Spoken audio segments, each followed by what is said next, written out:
on. We were talking last week about the fact that money in non-league is slowly but surely drying up. Whose responsibility is it to come in and help non-league clubs? Because we've already seen a number of teams have folded, which has just been horrible. And Adam, you even sent me a couple of messages today, didn't you, about two clubs asking to be, was it removed from the respective league? Yeah, relegated down.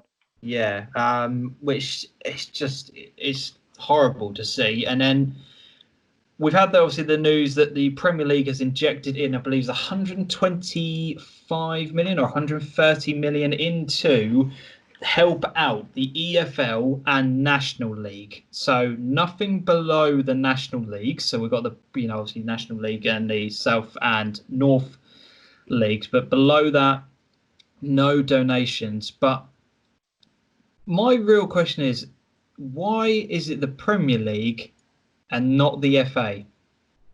That's what I want to know. Yeah, I think it is a good question, and I think I raised already the fact that the FA had sort of been pointing clubs in the direction of local grants. I think the FA are going to be slightly worried as to how much they can help when you think of how many clubs could claim. Yeah. Whereas the Premier League doing it, they're creating a pot.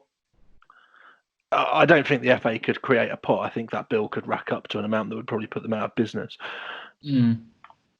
Some wouldn't argue with that and would prefer things to be started all over again sometimes, I think, with some decisions. But the FA have still got to be able to continue their duties in a well-maintained and regulated way. And I'm sure that their business has got some sort of insurance in there for if clubs go wrong. But you've got to think, if something like this happens now, what kind of precedent are the FA setting themselves for the future if someone needs to come knocking on their door?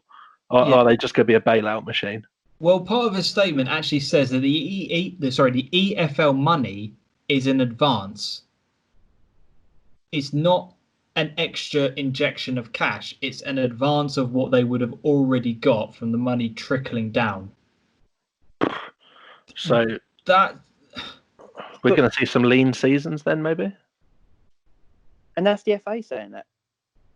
No, this is the Premier League. So this is the Premier League statement saying the EFL money is an advance. Importantly, it will aid cash flow in the immediate, but football needs to find a way to increase funding to the EFL and non-league clubs in the long term. Wow. It on paper and as a headline, 125 million to the EFL and the National League. Bravo, well done, Premier League. Thank you very much. But when you actually get into it, it's not. What is it? Could I make a point though on that? Go on. The FA is asking them to solve a problem in the long term, which it has helped promote to create with all of the money that they've allowed in through the TV revenues, with making that non-capped and focusing it on the Premier League. And that's where everything stems from, where we're now in a culture where people think football is those 20-odd clubs in the Premier League. 100% agree. Yeah, the Premier League just runs the show now in this country, in my opinion. It's not even in the pyramid anymore. Yeah, it dictates it now, and I just think they're in control, not the FA. They're the ones with back to what what's his name, Matt Hancock said earlier on, didn't he? Where players need to start chipping in for going cutting their wages and donating parts of it to certain things. It's like that whole thing is, well, footballers are rich. Well, yeah, only in the top 2 divisions of England are they. The rest of the football pyramid is not rich at all. You could almost say it's only in the top division and a half in England as well, because there have been some damn poor teams playing that championship. Oh yeah, I remember I'm watching the Sunderland Till I Die season 2, and I think some of it said Premier League on average earns 60k, I think, and then it dropped to something like 14k in a championship, and then League 1, League 2 is a couple of grand a week these players are earning, and that's the fall. That's the fall in money that they earn, and they expect. I don't know about the footballers being asked. It seems to me they're a scapegoat. They're being used as a target because it's easy. 100%. Everyone knows they earn a lot of money. No one's turning around saying, "What about all these people in A-list films?" Yeah, all the actors and even the government themselves, even the MPs? I don't know. They probably are sending money in, but why don't we go? Hang on, how about you take a 30% pay cut before because they're probably on good money as well.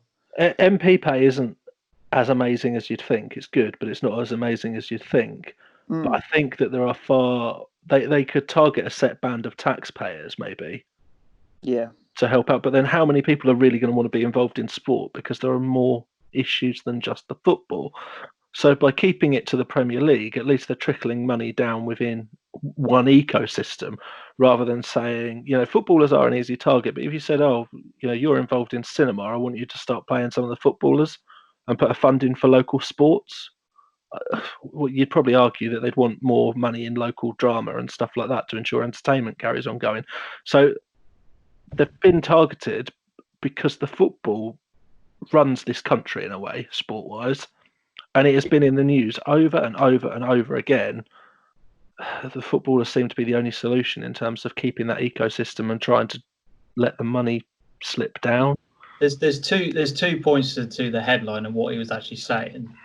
One is a distraction technique, which is brilliant because it then diverts some of the attention away from what the government are doing. It's fantastic. It's Paul Lambert-esque, distracting from what is actually going on to steady. Look at me.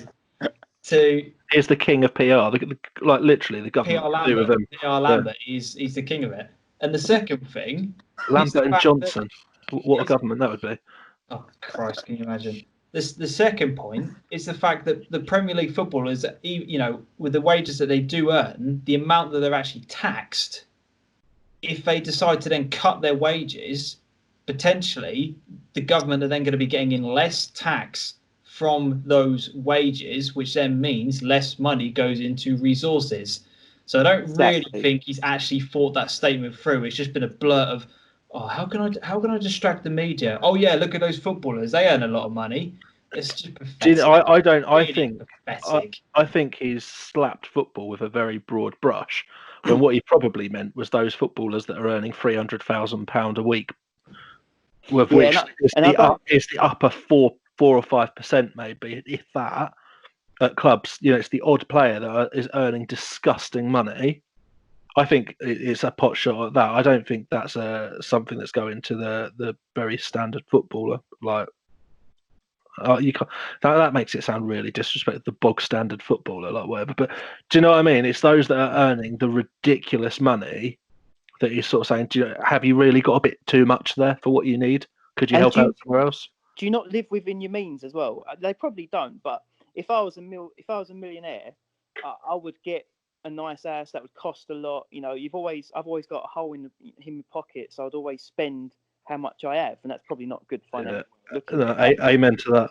But there's footballers out there that will have a lot of bills, or will have a lot of things to pay out because they are living a luxury life because they've earned that money. And now just look at Kyle Walker in the news. He's got things that he has to pay out for. Allegedly. Yeah, no facts yet. Allegedly. But I think you're a nail on the head with it, mate. Like, everyone lives to their means. Yeah. And you can't take that away from people. They've still got mortgages to pay, I can tell you that much. But back to the main headline of it only being up to a National League level, that's worrying from my perspective, and I think for all of us who are involved at grassroots. I'm talking proper grassroots football. Yeah, no money is being filtered lower down than the National League. I mean, it's a great gesture, and I said it makes a headline. But where is the help coming from to protect the proper lower league football? Where is that going to come from? That's where they've got a problem, because like in step 6, there are more clubs than make up step 2 and above, I believe, or step 3 and above. Yep. So over 600 clubs. Yeah. So 50 pence isn't going to fix this. Do you know what I mean? It's thousands and thousands of pounds per club.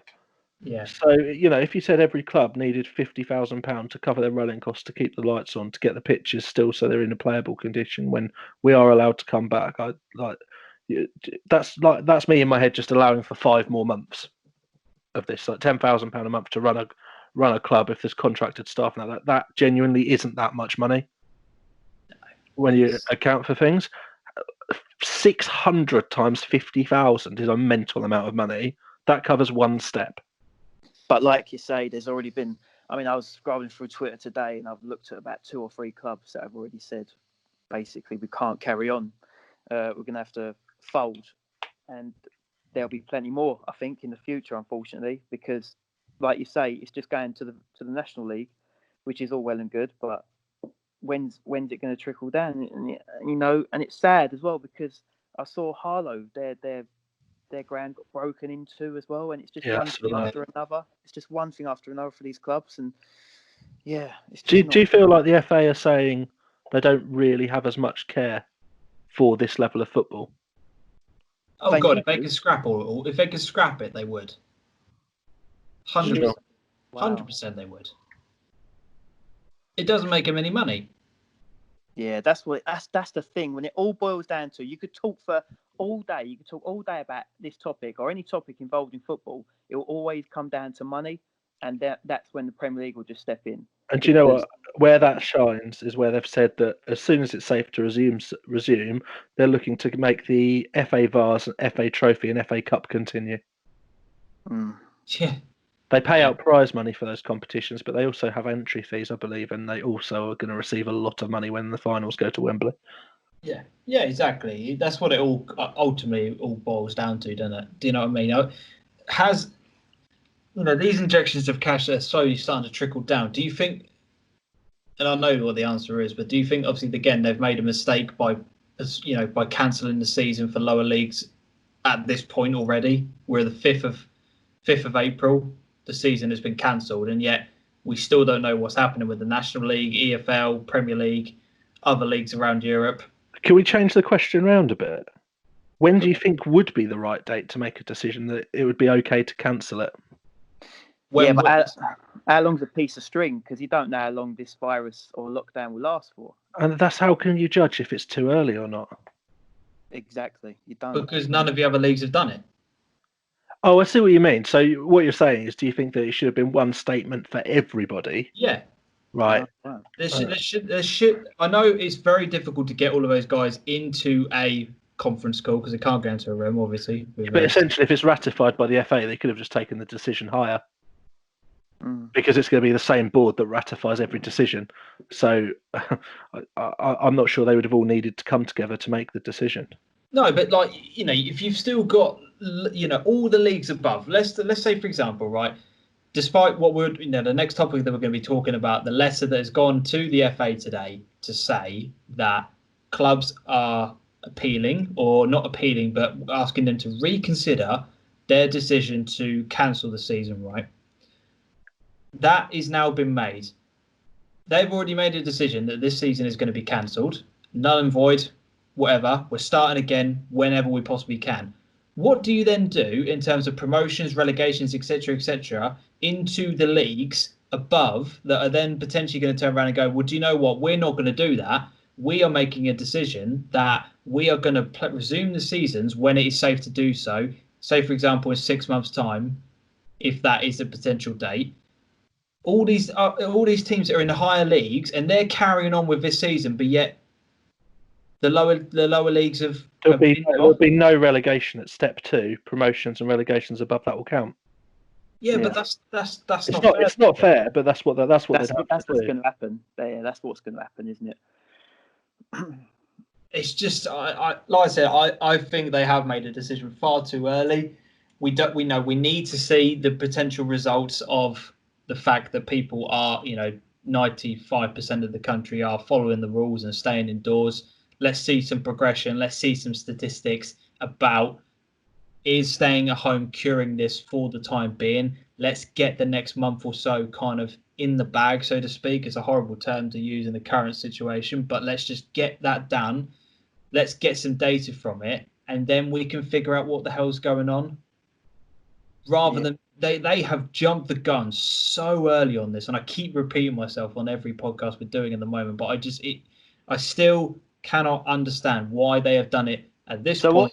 What Right. would you have done then, Adam? What would James? What would you do if you was head of the FA? Would you let it carry on? Would you let the season go on? I said in the last one, I don't understand why we're so concerned about starting next season when we don't even know the outcomes of what's going on for the end of next season. You carry on this season, but then end. Yeah, I don't understand. I've said it, but I said it last time. Why are we so worried about starting next season? What is so important about starting next season? Why? And I think the argument about contracts will run out. Players might not want to play for the club. People like make the whole thing a bit of a charade by just playing the under-18, so they have no outlay. If you want to demean the competition and do that, absolutely fine. But at the end of the day, new players come in these non-league clubs every flipping year anyway. So if it is new players that finish the season off, fine. If players want to stay with the clubs to see it through, also fine. I wonder what would happen to the people that are in the FA Vars still, whose contracts are coming up to the end of the season. Would they want to hang around? I should imagine so. Well, this is You're not very often going to get a pop at Wembley, are you, in your career? This is it. Some players will make an effort to. It depends if you're one of those type of people that would be prepared to roll the dice. Like some people just couldn't be bothered. I don't think. I think like in non-league, you meet a weird variety of people. Like there's players that take it really, really seriously, like proper pre-match rituals, everything that they go through, and you get others that clearly just turn up for banter, and then they couldn't care one way or another, and like some of them would, sometimes you see people, and I think they'd rather be at home with their slippers on and maybe a pipe in their hands than they would, I mean, I know one or two managers in non-league, and I'm not going to but they know players that would leave for an extra tenner, a week. 100%. Yeah. But I think they should hold on. I really hope that this gets sorted as soon as possible, because a lot of people nowadays, football fans, are becoming, like I am, falling out of love with Premier League, because you look at Spurs, Bournemouth, Newcastle, all these clubs have gone on furlough, Liverpool. And Norwich. Have you Norwich as well? Wow. Yeah, we did that. Yeah, I said last time I got so much abuse from my Ipswich mates that they have been. You can't defend it. You can't. But what I'm hoping is they'll go, hang on a minute, there's a club down the road, we'll go watch them, and then buy a season ticket, then they can have like a pint.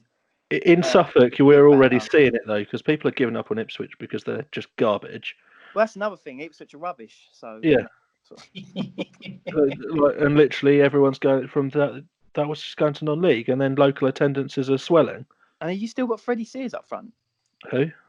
Yeah, he turns up sometimes. He's quite injured. Like he's like a lame greyhound that got sent to the kennels, but they still have to pull him out every now and again because his uncle's got a bet on. Oh my god! Yeah, I like him. I like Freddie Sears, and that's there you go. We'll move on.